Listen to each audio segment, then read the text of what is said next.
പവിത്രത്തിന്റെ ഒരു അപ്കമിങ് എപ്പിസോഡിലേക്ക് എല്ലാവർക്കും സ്വാഗതം. ശങ്കരനാരായണൻ ഇപ്പോൾ വിക്രമിനെ ഒരുപാട് സ്നേഹിക്കുന്നുണ്ട്. തങ്ങളുടെ വീട്ടിലേക്ക് വിരുന്നിനായി വിക്രമിനെയും ഫാമിലിയും ക്ഷണിക്കുന്നുണ്ട്. എന്നാൽ ഇതൊന്നും കമലാമ്മയ്ക്ക് ഇഷ്ടപ്പെടുന്നില്ല. കമലാമ്മ വിക്രമിനെ തങ്ങളിൽ നിന്നും അകറ്റാനുള്ള ശങ്കരനാരായണന്റെ ഒരു വിദ്യയാണ് ഇതെന്ന് മാഷിനോട് പറയുന്നുണ്ട്. മാഷ് ഇത് നിഷേധിക്കുന്നുണ്ട്. വേദയുടെ ചേട്ടന് ശ്രീക്ക് ഇല്ലീഗലായി പല സ്ത്രീകളുമായി ബന്ധമുണ്ട്. അവർക്കെല്ലാം വില കൂടിയ ആഭരണങ്ങൾ മേടിച്ചു കൊടുക്കാറുണ്ട്. അതിൻ്റെ ഒരു ഇൻവോയ്സ് അദ്ദേഹത്തിൻ്റെ ഫോണിൽ നിന്നും അദ്ദേഹത്തിൻ്റെ ഭാര്യ വർഷ കണ്ടെടുക്കുന്നുണ്ട്. അതിനെക്കുറിച്ച് ചോദ്യം ചെയ്യുകയും ചെയ്യുകയാണ്. പിന്നീട് നമ്മുടെ രാധയെ അവളുടെ അമ്മ വിവാഹത്തിന് വേണ്ടി നിർബന്ധിക്കുകയാണ്. വിവാഹം കഴിച്ചില്ലെങ്കിൽ ആത്മഹത്യ ചെയ്യുമെന്ന് ഭീഷണിപ്പെടുത്തുന്നുണ്ട്. ഈ വിശേഷങ്ങളെ കുറിച്ചാണ് ഇന്ന് പറയാൻ പോകുന്നത്. കമലാമ്മ ഭക്ഷണം കഴിക്കാതെ മക്കളെയും കാത്തിരിക്കുകയാണ്. അവരെല്ലാവരും വേദയുടെ വീട്ടിലേക്ക് തൃക്കാർത്തിയിലേക്ക് ക്ഷണിച്ചത് കൊണ്ട് തന്നെ വിരുന്നിനായി പോയിരിക്കുകയാണ്. അങ്ങനെ അവർ വളരെ നേരം വൈകിയാണ് രാത്രി വീട്ടിലെത്തുന്നത്. വിശ്വത്തിനോട് ചോദിക്കുന്നുണ്ട്, നിങ്ങൾക്ക് ഭക്ഷണം വേണമെങ്കിൽ വന്ന് കഴിക്കുമെന്ന് പറയുന്ന സമയത്ത് വിശ്വം പറയുന്നുണ്ട്, അമ്മേ ഇനി എനിക്ക് എൻ്റെ വയറ്റിലൊരു തുണ്ട് പോലും സ്ഥലമില്ല, ഒരു ഗ്ലാസ് വെള്ളം കുടിക്കാൻ പോലും സ്ഥലമില്ല അമ്മേ, അത്രയ്ക്കും ഭക്ഷണം കഴിച്ചിട്ടുണ്ട്, ഇനി ഒരു 4 ദിവസത്തേക്ക് ഭക്ഷണമൊന്നും കഴിക്കേണ്ടി വരില്ല, അത്ര നല്ല ഉഗ്രൻ ഭക്ഷണമായിരുന്നു എന്ന് പറയുവാണ്. അങ്ങനെ അവൻ ഉറങ്ങാനായിട്ട് പോകുന്നുണ്ട്. വേദിയും വിക്രമും റൂമിലേക്ക് പോകുന്നുണ്ട്. നമ്മുടെ കമലമ്മ ഇങ്ങനെ വിഷമിച്ചിരിക്കുകയാണ്. ഇത് കണ്ടിട്ട് മാഷ് ചോദിക്കുന്നുണ്ട്, എന്താ കമലം നീ ഇങ്ങനെ ഇരിക്കുന്നത്, ഭക്ഷണം കഴിച്ച് ഉറങ്ങാൻ നോക്ക് എന്ന് പറയുമ്പോൾ കമലാമ്മ പറയുന്നുണ്ട്, കണ്ടില്ലേ നിങ്ങളുടെ മക്കളെ കാത്ത് ഞാൻ ഇതുവരെയും ഇവിടെ ഇരുന്നു, എന്നിട്ടും അമ്മ ഒന്ന് ഭക്ഷണം കഴിച്ചോന്ന് അവർ ചോദിച്ചോ? ഇല്ല. ഈ ശങ്കരനാരായണൻ ഇപ്പോൾ എന്തിനാ ഇവരെ എല്ലാവരും അങ്ങോട്ടേക്ക് വിളിച്ചതെന്ന് നിങ്ങൾക്ക് അറിയാവോ? പതുക്കെ എൻ്റെ വിക്രമിനെ എന്നിൽ നിന്നും അകറ്റാൻ വേണ്ടിയാണ്. അദ്ദേഹത്തിൻ്റെ അടവുകളാണ് ഇതെല്ലാം എന്ന് പറയുകയാണ്. ഇത് കേട്ടതും ശങ്കരനാരായണൻ നമ്മുടെ മാഷ് ഇത് നിഷേധിക്കുന്നുണ്ട്. കമലം അങ്ങനെയൊന്നുമില്ല, അതൊക്കെ നിൻ്റെ ഒരു തോന്നലാണ്. അദ്ദേഹം നല്ലൊരു മനുഷ്യനാണ്. മുൻപ് നമ്മളോട് ദേഷ്യം ഉണ്ടായിരുന്നു, അത് നമുക്കും അങ്ങോട്ടും ഉണ്ടായിരുന്നല്ലോ. ഇപ്പോൾ അതെല്ലാം മാറി, നമ്മളെ സ്നേഹിച്ചു തുടങ്ങിയിട്ടുണ്ട് അദ്ദേഹം. അതുകൊണ്ടാണ് നമ്മളെ എല്ലാവരെയും അങ്ങോട്ടേക്ക് വിരുന്നിന് ക്ഷണിച്ചത്. നീ വരുന്നില്ലെന്ന് പറഞ്ഞതുകൊണ്ടാണ് ഞാനും പോവാതിരുന്നത്. എനിക്ക് പോകണമെന്നൊക്കെ ആഗ്രഹം ഉണ്ടായിരുന്നു എന്ന് പറയുവാണ്. ഇത് കേട്ടതും കമലാമ്മ പറയുന്നുണ്ട്, നിങ്ങൾ എന്തിനാ ഞാൻ വരുന്നത് കാത്തിരുന്നത്? നിങ്ങൾക്ക് പോകണമെങ്കിൽ പോവാമായിരുന്നല്ലോ. ഞാൻ വരുന്നില്ലെന്ന് വിചാരിച്ച് ആരും എങ്ങോട്ടും പോവാതിരിക്കേണ്ട ആവശ്യമില്ല എന്ന് പറയുവാണ് കമലാമ്മ. ശരി, നിന്റെ വാശിയൊക്കെ കളഞ്ഞ് ഭക്ഷണം കഴിച്ച് മെഡിസിൻ എല്ലാം കഴിച്ച് കിടന്ന് ഉറങ്ങാൻ നോക്ക് എന്ന് പറഞ്ഞ് മാഷ് റൂമിലേക്ക് പോകുന്നുണ്ട്. റൂമിലെത്തിയതും വിക്രം ഇങ്ങനെ ആലോചിച്ചിരിക്കുകയാണ്. വിക്രമിൻ്റെ വിഷമം കണ്ട് വേദ ചോദിക്കുന്നുണ്ട്, എന്ത് പറ്റി വിക്രം?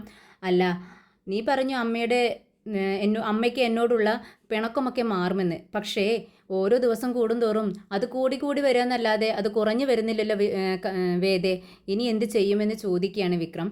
ഇത് കേട്ടിട്ട് വേദ പറയുന്നുണ്ട്, വിക്രം നീ സമാധാനിക്ക്, പെട്ടെന്നൊന്നും അമ്മയുടെ വിഷമം മാറാൻ പോകുന്നില്ല. അമ്മയുടെ മനസ്സിൽ അത്രയ്ക്കൊരു വേദനയല്ലേ ഉണ്ടായിരിക്കുന്നത്. പതുക്കെ മാറും, നീ ക്ഷമിക്കെന്ന് പറയുവാണ്. ശരിയെന്ന് പറഞ്ഞുകൊണ്ട് വിക്രം അങ്ങ് ബെഡിലേക്ക് കിടക്കുവാണ്. വേദ പറയുന്നുണ്ട്, വിക്രം നീ ഇങ്ങനെ കിടന്ന ഞാൻ ഇങ്ങനെ കിടക്കും, നീ ഒന്ന് അങ്ങോട്ട് കുറച്ച് നീങ്ങി കിടക്കുമെന്ന് പറയുവാണ്. ഏയ് അതൊന്നും പറ്റത്തില്ല, ഞാൻ ഇങ്ങനെ തന്നെ കിടക്കും.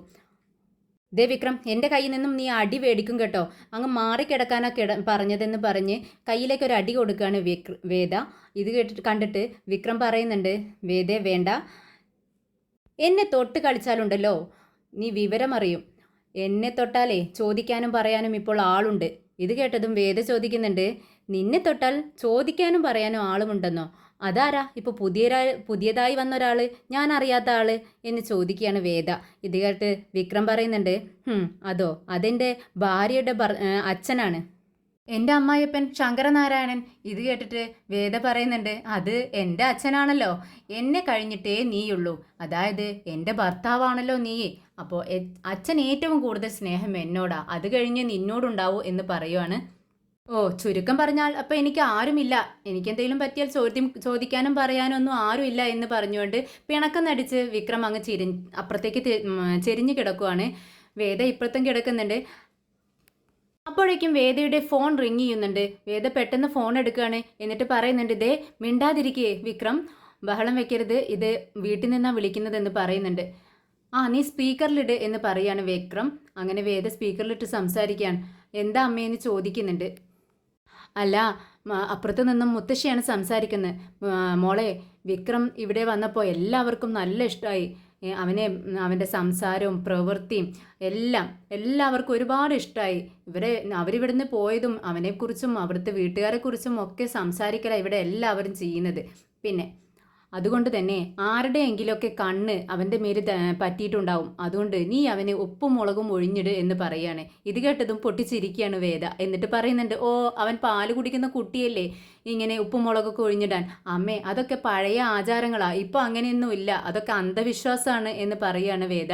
ഇത് കേട്ടതും മുത്തശ്ശി പറയുന്നുണ്ട്, ദേ ഞാൻ പറയുന്നത് നീ അങ്ങ് കേട്ടാൽ മതി, ഇത് അന്ധവിശ്വാസമൊന്നുമല്ല, എൻ്റെ വിശ്വാസമാണ്, ഞാൻ പറയുന്നത് പോലെ നീ ചെയ്യണം.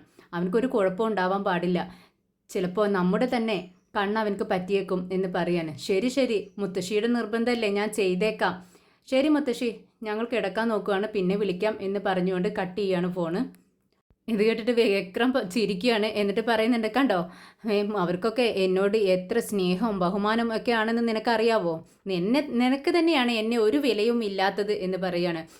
അതെ അതെ, ഞാൻ ഇപ്പോൾ വരാം എന്ന് പറഞ്ഞുകൊണ്ട് ഉപ്പും മുളകൊക്കെ എടുത്ത് വന്ന് വിക്രമിനെ ഒഴിഞ്ഞിടുകയാണ് വേദ. പിന്നീട് വേദയുടെ ചേട്ടൻ ശ്രീ എല്ലായിടത്തും ഇങ്ങനെ തിരയുന്നുണ്ട്. എന്താണെന്ന് ചോദിക്കുകയാണ് വർഷ. എൻ്റെ ഫോണ് കാണുന്നില്ലെന്ന് പറയുന്നുണ്ട്. ഓ ഫോണാണോ, അത് ഞാൻ എടുത്തിട്ടുണ്ട്, എൻ്റെ മൊബൈലിന് എന്തോ ഒരു പ്രശ്നമുണ്ട്, വിളിച്ചിട്ട് കിട്ടുന്നില്ല, അതുകൊണ്ട് വീട്ടിലേക്ക് അച്ഛനക്ക് വിളിക്കാൻ വേണ്ടി നിങ്ങളുടെ ഫോൺ ഞാൻ എടുത്തിട്ടുണ്ടായിരുന്നു, ഇതാ ഫോൺ എന്ന് പറഞ്ഞ് കയ്യിൽ കാണിച്ചു കൊടുക്കുകയാണ് വർഷ.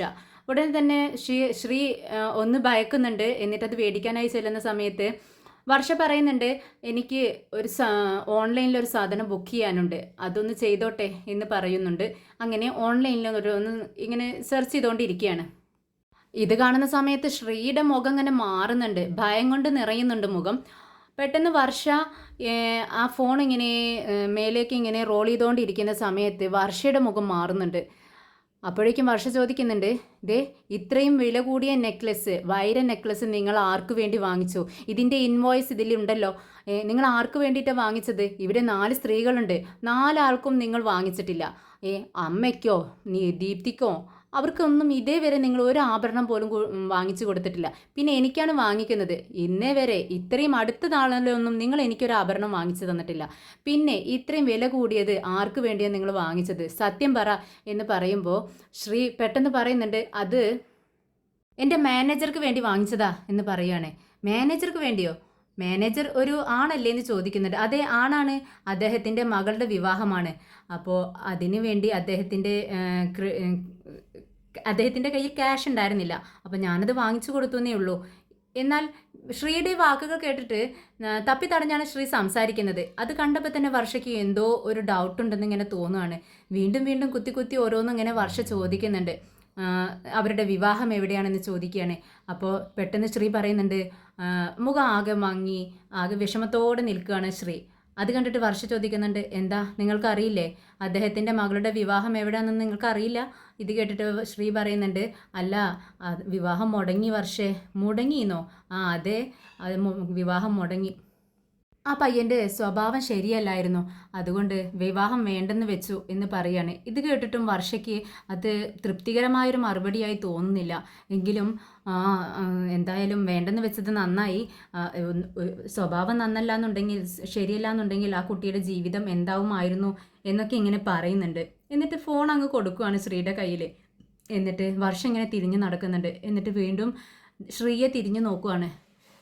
എന്നിട്ട് മനസ്സിൽ വിചാരിക്കുന്നുണ്ട്, എൻ്റെ ഭർത്താവ് ഇന്നേ വരെ എന്നോട് കള്ളമൊന്നും പറഞ്ഞിട്ടില്ല, പക്ഷേ ഇതിലെന്തോ ഒരു പ്രശ്നമുള്ളതായിട്ട് എനിക്ക് തോന്നുന്നുണ്ട്. എൻ്റെ തോന്നലായിരിക്കുമോ എന്നിങ്ങനെ വർഷ ചിന്തിക്കുകയാണ്. ഇതേ സമയം ഒരു വിഷക്കുപ്പി കയ്യിലെടുത്തുകൊണ്ട് രാധയുടെ വീട്ടിൽ രാധയുടെ അമ്മ ദൈവത്തിൻ്റെ മുന്നിൽ നിന്നിങ്ങനെ പ്രാർത്ഥിക്കുകയാണ്. എൻ്റെ മകളെ ഇത്രയും വർഷമായി ആകെ ഒരു മകളെ എനിക്കുള്ളൂ, അവളുടെ വിവാഹം കാണാൻ വേണ്ടി ഞാൻ ഒരുപാട് ആഗ്രഹിച്ചു, പക്ഷേ അവൾ അതിന് സമ്മതിക്കുന്നില്ല. ഇനി ഞാൻ എന്തായാലും ഞാൻ മരിച്ചിരിക്കും, അവളെ സമ്മതിച്ചില്ലെങ്കിൽ ഞാൻ എൻ്റെ ജീവൻ ഒടുക്കിയിരിക്കും, അത് ഉറപ്പാണ്, ഇത് വിഷമാണ് എന്നൊക്കെ ഇങ്ങനെ പറയുവാണ്. എന്നാൽ ഇതെല്ലാം കേട്ട് രാധ അപ്പുറത്തിരിക്കുന്നുണ്ട്. എന്നിട്ട് രാധ അമ്മയോട് ചോദിക്കുന്നുണ്ട്, അമ്മേ എന്താ ഭീഷണിപ്പെടുത്തുവാണോ എന്ന് ചോദിക്കുക. അതേടി ഭീഷണിപ്പെടുത്തുക തന്നെയാണ്. പിന്നെ ഞാനൊരു കാര്യം നിന്നോട് പറയാൻ വിചാരിച്ചിരിക്കുകയായിരുന്നു. ഇന്ന് തന്നെ നിന്നെ കല്യാണം ആലോചിച്ച് ഒരു കൂട്ടർ വരുന്നുണ്ട്. നല്ല ആളാണെന്നാണ് ആ ബ്രോക്കർ പറഞ്ഞത്. ഈ വിവാഹത്തിന് നീ സമ്മതിച്ചേ പറ്റൂ. അവർക്ക് നിന്നെ ഇഷ്ടപ്പെട്ടാൽ ഈ വിവാഹം നടന്നിരിക്കും. നിന്റെ സമ്മതം ഞാൻ ചോദിക്കുന്നില്ല എന്ന് പറയാണ്. ഉടനെ രാധ ദേഷ്യപ്പെടുന്നുണ്ട്. അമ്മേ എന്താ ഇങ്ങനെയൊക്കെ പറയുന്നത്? ഞാൻ അമ്മയോട് പറഞ്ഞില്ലേ, എനിക്ക് വിവാഹം വേണ്ടാന്ന് ഞാൻ പറഞ്ഞതല്ലേ, ഞാൻ സമ്മതിക്കത്തില്ല എന്ന് പറയുമ്പോൾ രാധയുടെ അമ്മ ആ വിഷക്കുപ്പി കയ്യിലെടുത്തുകൊണ്ട് പറയുന്നുണ്ട്, നീ വിവാഹത്തിന് സമ്മതിച്ചില്ലെങ്കിൽ ഞാനും നിന്റെ അച്ഛനും ഇത് കഴിച്ച് മരിച്ചിരിക്കും. ഇത് ഞങ്ങൾ പറയുന്നത് വെറുതെയല്ല, കാര്യമായിട്ട് തന്നെയാണെന്ന് പറയുവാണ്. അങ്ങനെ രാധ പെട്ടെന്ന് അമ്മയുടെ കയ്യിൽ നിന്നും ആ കുപ്പി വലിച്ചു തൻ്റെ കയ്യിലാക്കുന്നുണ്ട്. എന്നിട്ട് അതങ്ങ് മൂടി തുറന്ന് ഒഴിച്ചു കളയുവാണ്. അപ്പോൾ രാധയുടെ അമ്മ പറയുന്നുണ്ട്, നിനക്കിപ്പോൾ ഇത് സാധിക്കും, പക്ഷേ ഇതുപോലെ പലതും എൻ്റെ കയ്യിലുണ്ട്. നീ ആ പയ്യൻ വരുന്ന സമയത്ത് കുഴപ്പങ്ങളൊന്നും ഉണ്ടാക്കാൻ പാടില്ല. ഈ വിവാഹത്തിന് നീ സമ്മതിച്ചേ പറ്റൂ എന്നും പറഞ്ഞുകൊണ്ട് അപ്പുറത്തേക്ക് പോവാണ്.